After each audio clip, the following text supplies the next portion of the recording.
Size matters. Yeah, that's a good question. It does. It just works. It just works. I mean, it just works. it does its things. Yeah. Well, originally it wasn't supposed to work because it did a lot of weird janky stuff with the camera, and a lot of weird stuff with the enemies and the environment.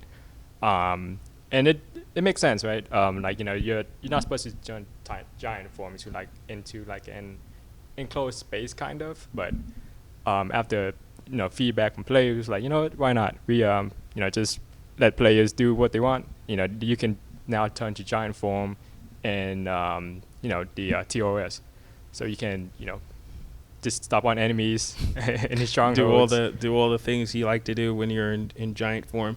Yeah.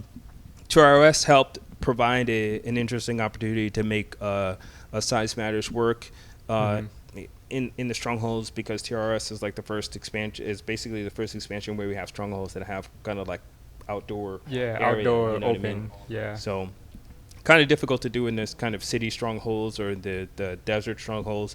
Yeah. But definitely difficult to do in the sewers. But size matters kind of works and makes sense if you have a open air stronghold setup.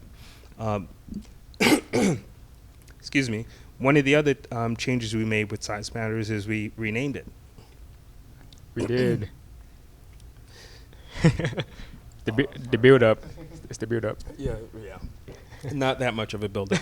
It's so size matters has a name change. It still has size matters in the bracket. So basically we call it Giantess. So basically, because we had a lot of people that would say, "Oh, I saw this like Giantess feature in this game, and how do I play that?" People like come and play the game because they want to just stop around in giant mode. They go, "Which skill is that?"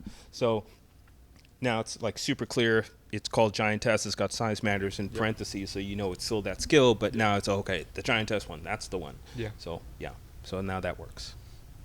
What's up, Maiden Nation? This is your Maiden Commander speaking. Catch the second full episode of the Developer League of Maidens Q&A session this Friday right here on YouTube. Like, subscribe, hit the bell icon, and we'll see you guys for the second episode of the Developer Q&A this Friday.